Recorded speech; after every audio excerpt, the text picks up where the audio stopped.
ভিডিওতে আমরা অষ্টম শ্রেণীর দ্বিতীয় পর্যায়ক্রমিক মূল্যায়নে বাংলার ৮ নম্বর স্কুলের প্রশ্ন উত্তরগুলো আলোচনা করব। একের এক, নাটোরের মহারাজা জগদীন্দ্রনাথ ছিলেন রিসেপশন কমিটির প্রেসিডেন্ট। একের দুই, রাজাপ্পা রাগরাজানের বাড়ি গিয়েছিল সন্ধ্যাবেলা। একের তিন, আবার নড়ে উঠল ডাস্টবিনটা। একের চার, ডিঙিটিরে বেঁধে রেখে গিয়েছে হিজলে। একের পাঁচ, চাঁদ থামে তাল গাছে। একের ছয়, লক্ষ্মী এলেন রণপায়। একের সাত, ওদেরকে এর সাধু ভাষার রূপটি হলো উহাদিগকে। একের আট, কাজটি শীঘ্র করো, শীঘ্র পত্রে ক্রিয়া বিশেষণ। একের নয়, ক্রিয়ার মূলকে বলে ধাতু। একের দশ, যে ক্রিয়া অতীতে ঘটে গেলেও তার ফল বর্তমান আছে তাকে বলে পুরা ঘটিত বর্তমান। একের 11, সমাস শব্দটির অর্থ হচ্ছে সংক্ষেপ। দুইয়ের দাগে আসে, এগুলো এক নম্বরে। দুইয়ের একে বলেছে কারাবাস কালে গীতার আলোচনা কে লেখেন? লিখবে লোকমান্য তিলক কারাবাসকালে গীতার আলোচনা লেখেন। লোকমান্য তিলক কারাবাসকালে গীতার আলোচনা লেখেন। দুইয়ের দুই, ইংরাজি ভাষায় প্রথম কে অভিধান রচনা করেন? ইংরাজি ভাষায় প্রথম অভিধান রচয়িতা ডক্টর জনসন। তাহলে ইংরাজি ভাষায় প্রথম অভিধান রচনা করেন ডক্টর জনসন। দুইয়ের তিনে বলেছে সুভার গোয়ালের গাভী দুটির নাম কি? সর্বশী আর পাঙ্গুলি। এই যে গোয়ালের দুটি গাভী, তাদের নাম সর্বশী ও পাঙ্গুলি।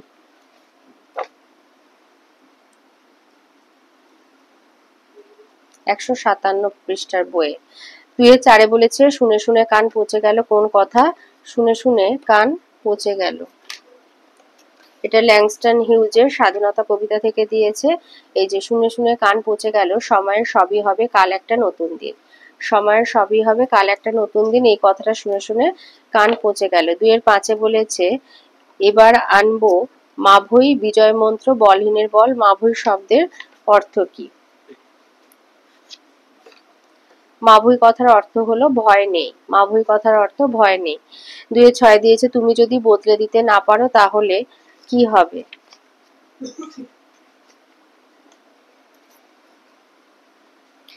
প্রণবেন্দু দাশগুপ্তর ঘুরে দাঁড়াও কবিতা থেকে দিয়েছে তুমি যদি বদলে দিতে না পারো তাহলে দাঁড়িয়ে দাঁড়িয়ে মরতে হবে। দুইয়ের সাথে দিয়েছে অপু কাকে দাদু বলে ডাকে, এটা পথের পাঁচালী থেকে দিয়েছে। লিখবে গ্রামের বৃদ্ধ নরোত্তম দাস বাবাজিকে অপু দাদু বলে ডাকে। দুইয়ের আট বলেছে মারের হাত থেকে, এটা মায়ের নয় মারের হবে। মারের হাত থেকে দুর্গাকে কে বাঁচিয়েছিল? লিখবে টুনির মা এবং রানুর মা দুর্গাকে মারের হাত থেকে বাঁচিয়েছিল। তাহলে মারের হাত থেকে দুর্গাকে কে বাঁচিয়েছিল? টুনির মা, রানুর মা। দুইয়ের নয় বলেছে পদ কাকে বলে, উদাহরণ দাও। লিখবে শব্দ বিভক্তিযুক্ত হয়ে বাক্যে ব্যবহৃত হওয়ার মর্যাদা পেলে তাকে পদ বলে। তাহলে শব্দ বিভক্তিযুক্ত হয়ে বাক্যে ব্যবহৃত হওয়ার মর্যাদা পেলে তাকে পদ বলা হয়। যেমন রবীন্দ্রনাথ বিশ্বকবি, এখানে রবীন্দ্রনাথ হচ্ছে বিশেষ্য পদ। দুইয়ের দশে দিয়েছে শুদ্ধ বানান লেখো, দয়হর্ষ গয়রে পাকার হবে শুদ্ধ বানান। দুইয়ের 11তে বলেছে দম্পতি পদটির ব্যাসবাক্য সহ সমাসের নাম লেখো। দম্পতি হবে জায়া এবং পতি, এটা হবে সমাহার দ্বন্দ্ব বা শুধু দ্বন্দ্ব সমাসও বলতে পারো। দুইয়ের 12তে বলেছে এ তো মেয়ে, মেয়ে নয় দেবতা নিশ্চয়। নিম্নরেখ পদটি কি ধরনের, কোন শ্রেণীর অব্যয় নির্দেশ করে? না তো এগুলো হচ্ছে আলংকারিক অব্যয়, তাহলে তো এইটি পদটি আলংকারিক অব্যয়।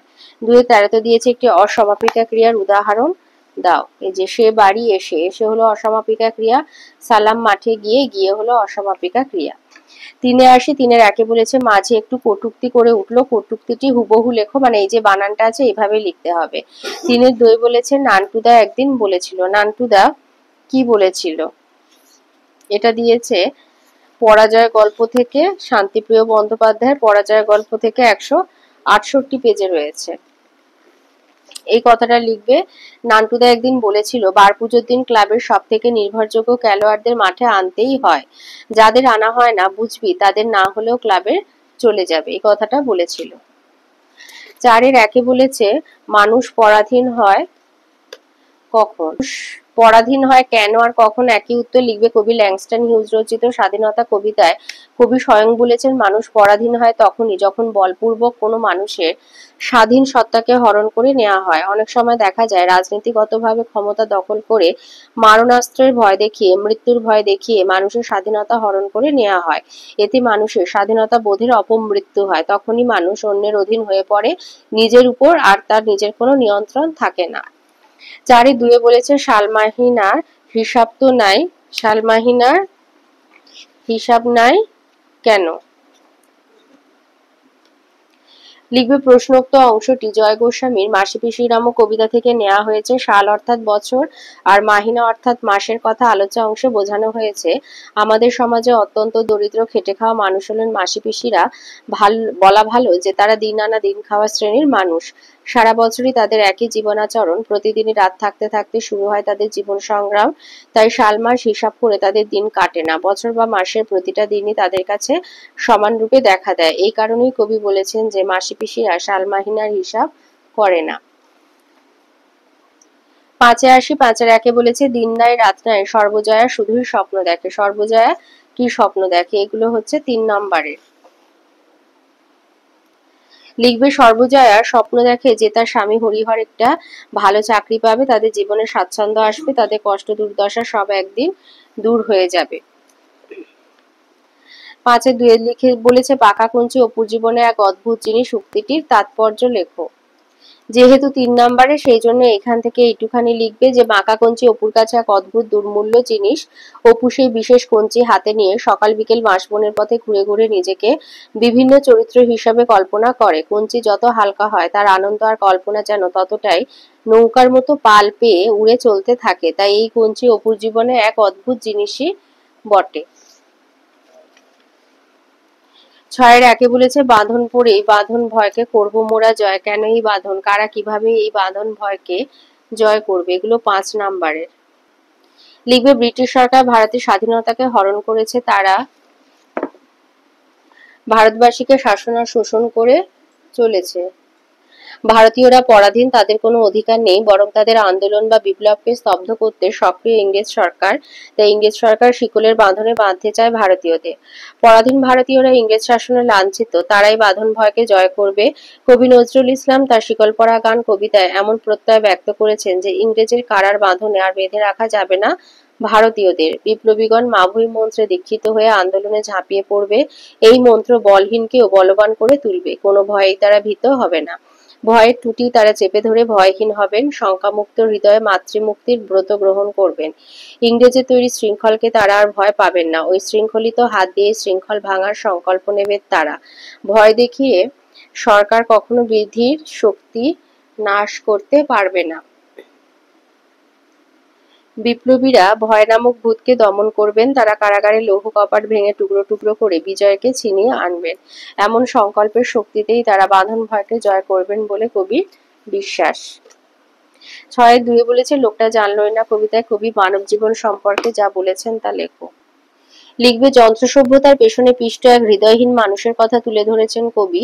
মানুষটি সারা জীবন ধরে তার বুক পকেটটি সামলে চলেছে, যেখানে সে গচ্ছিত রেখেছে অর্থ। সভ্যতার ইঁদুর দৌড়ে টিকে থাকার জন্য ছুটেছে অর্থের পিছনে। অর্থ এসেছে লক্ষ্মী হয়ে, তাকে আগলে রাখার জন্য 4 দেয়ালের গণ্ডিটাকে শক্তিশালী করতে হয়েছে। এতেই চলে গিয়েছে তার সারাটা জীবন। অথচ ওই পকেটের নিচেই চামড়ার আবরণে আবৃত ছিল যে হৃদয়, সে হৃদয় লোকটাকে দিতে পারত আলাদিনের আশ্চর্য প্রদীপের মতোই অসম্ভবকে সম্ভব করার ক্ষমতা। সেই খবরই কোনোদিন পাওয়ার চেষ্টা করেনি লোকটা। অর্থ এসেছে পকেটে, বাড়ি হয়েছে মস্ত, হারিয়ে গেছে হৃদয়। 4 দেয়ালের গণ্ডিতে আবদ্ধ থেকে নিজেই সেখানে প্রাকৃতিক বাতাসে প্রবেশ নিষিদ্ধ করেছে। তার বুকের মধ্যে লুকিয়েছিল যে হৃদয়, সেই হৃদয়ের উপস্থিতি সে যেমন অনুভব করেনি কখনো, একইভাবে অর্থের পিছনে ছুটতে ছুটতে কখন যে সেই হৃদয় তাকে ছেড়ে চলে গিয়েছে তাও জানা হয়নি লোকটার। অর্থাৎ অর্থের চেয়ে ঐশ্বর্যবান মানুষের অন্তর বা হৃদয়ের সেই চিরসত্যকে কোনোদিনই জানা হলো না মানুষটার। কবি সেই কথায় প্রতিপন্ন করতে চেয়েছেন। 7-এর 1-এ বলেছে একক প্রচেষ্টায় এরূপ বিরাট কাজ, এর দৃষ্টান্ত বিরল। কোন কাজের কথা বলা হয়েছে? একে বিরাট কাজ বলা হয়েছে কেন? এই উত্তরটা লিখবে যে প্রশ্নোদ্ধৃত অংশটি হীরেন্দ্রনাথ দত্ত রচিত হরিচরণ বন্দ্যোপাধ্যায় শীর্ষক প্রবন্ধ থেকে নেওয়া হয়েছে। উদ্ধৃত অংশে কাজ বলতে বঙ্গীয় শব্দকোষ সংকলনের মতো বিরাট কাজের কথা বোঝানো হয়েছে। বিবরণ: বঙ্গীয় শব্দকোষটির সংকলক হরিচরণ বন্দ্যোপাধ্যায় যখন সংকলনের কাজ শুরু করেন তখন তার বয়স 37 বা 38 বছর। 1312 বঙ্গাব্দ থেকে শুরু করে জীবনে 40টা বছর অর্থাৎ 1352 বঙ্গাব্দ পর্যন্ত এই কাজই এককভাবে তার ধ্যান জ্ঞান ছিল। এটি বাংলা ভাষার বৃহত্তম অভিধান। প্রথমে এই অভিধানটি 105 খণ্ডে মুদ্রিত হয়েছিল। 1330 বঙ্গাব্দে পাণ্ডুলিপির কাজ সমাপ্ত হলেও তারপরে প্রায় 10 বছর অভিধানটিতে নানান পরিবর্তন সংশোধনের কাজ চলেছিল। সংকলক সম্পূর্ণ একা হাতে সংকলিত এই অভিধানটিতে বাংলা এবং সংস্কৃত সাহিত্য থেকে গৃহীত প্রত্যেক শব্দের নানা রকম প্রয়োগের দৃষ্টান্ত উল্লেখ করেছেন। বহু বিদ্যানুরাগী বিশিষ্ট মানুষের উদার সহযোগিতায় 1352 বঙ্গাব্দে অভিধানটি ছাপানোর কাজ শেষ হয়। এই সমস্ত দিক বিবেচনা করে প্রাবন্ধিক প্রচেষ্টাটিকে বিরাট আখ্যা দিয়েছেন। 7-এ বলেছে, তাহাদের জাতি আর পরকাল রক্ষা হইল। তাহাদের বলতে কাদের কথা বলা হয়েছে, আর এরকম মুক্তির কারণ বিশ্লেষণ করো। লিখবে। প্রশ্নে উদ্ধৃত অংশটি রবীন্দ্রনাথ ঠাকুরের লেখা সুভা শীর্ষক ছোট গল্প থেকে নেওয়া হয়েছে। আলোচ্য অংশে তাহাদের বলতে সুভার বাবা বাণীকণ্ঠ আর মায়ের কথা বোঝানো হয়েছে। মন্তব্যের কারণ লিখবে।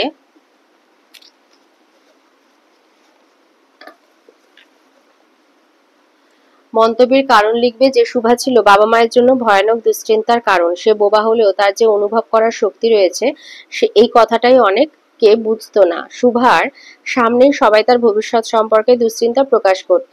সুভার বাবা বাণীকণ্ঠ অবশ্য তাকে তার অন্য মেয়েদের চেয়ে একটু বেশি ভালোবাসতেন। সুভার বয়স বেড়ে ওঠার সঙ্গে সঙ্গে তাকে নিয়ে বাড়ির লোকের দুশ্চিন্তাও বাড়তে থাকলো। মেয়ের বিয়ে দিতে না পারলে গ্রামে তাদের একঘরে করা হবে এমনও শোনা গেল। সুভার প্রবল অনিচ্ছা সত্ত্বেও তার অভিভাবকেরা তাকে জোর করে কলকাতায় নিয়ে গিয়ে বিয়ে দিলেন। লেখক তাহাদের জাতি আর পরকাল রক্ষা হইল বলতে সুভার বিয়ে দিয়ে সামাজিক অসম্মানের হাত থেকে তার বাবা মায়ের মুক্তি পাওয়ার প্রসঙ্গটি নির্দেশ করেছেন। এই বাক্যটিতে গ্রামের অন্ধ সংস্কারচ্ছন্ন রীতিনীতির প্রতি লেখকের তীব্র ক্ষোভ এবং প্রতিবাদ ও ব্যঙ্গ প্রকাশ পেয়েছে। 8-এর দাগে আসি। 8-এ বলেছে, কেন এসব মিছিমিছি ছাড়িয়ে যাওয়া? বক্তাকে এসব বলতে কি বোঝানো হয়েছে?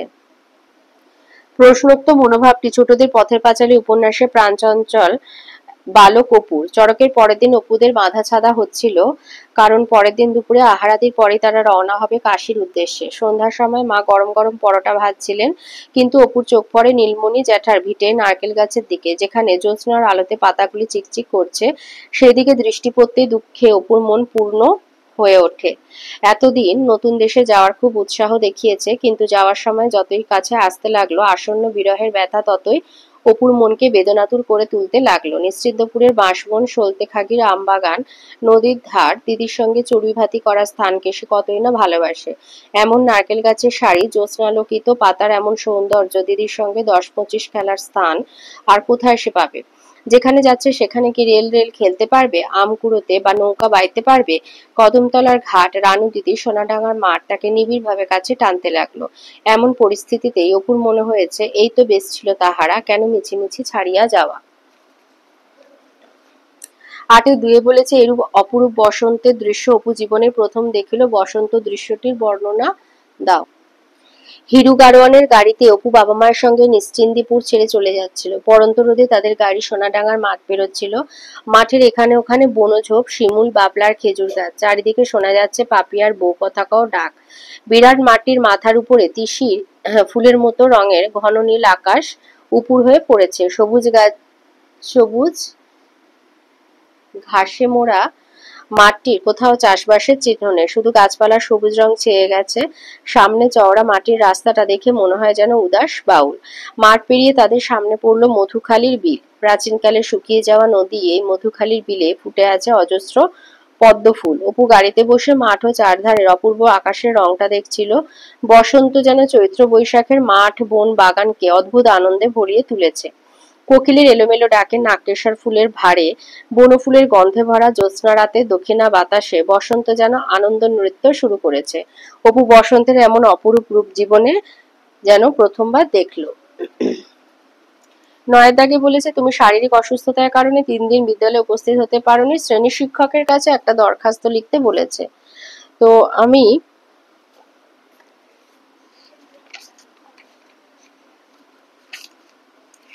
এটা প্রধান শিক্ষকের কাছে আছে, তো এটা তোমরা শ্রেণী শিক্ষক করে দেবে। এখানে প্রধান শিক্ষকের কাছে লিখতে বলেছে, আর 5ম শ্রেণী আছে, তোমরা এখানে শ্রেণী শিক্ষক সমীপেশু, মাননীয় শ্রেণী শিক্ষক সমীপেশু, স্কুলের নাম ঠিকানা দেবে। মহাশয়, আমি আপনার বিদ্যালয়ের বা আপনার 5ম শ্রেণীর ক বিভাগের ছাত্র, ক্রমিক নম্বর এত, গত 26শে আগস্ট থেকে 29শে আগস্ট পর্যন্ত জ্বর হওয়ার জন্য বিদ্যালয়ে উপস্থিত থাকতে পারিনি। আমার এই অনিচ্ছাকৃত অনুপস্থিতির কথা বিবেচনা করে আপনি যদি কয়দিনের ছুটি মঞ্জুর করেন তাহলে আমি বাধিত থাকবো। আপনার একান্ত অনুগত ছাত্র বলে তোমাদের ক্লাস রোল সেকশন লিখে দেবে।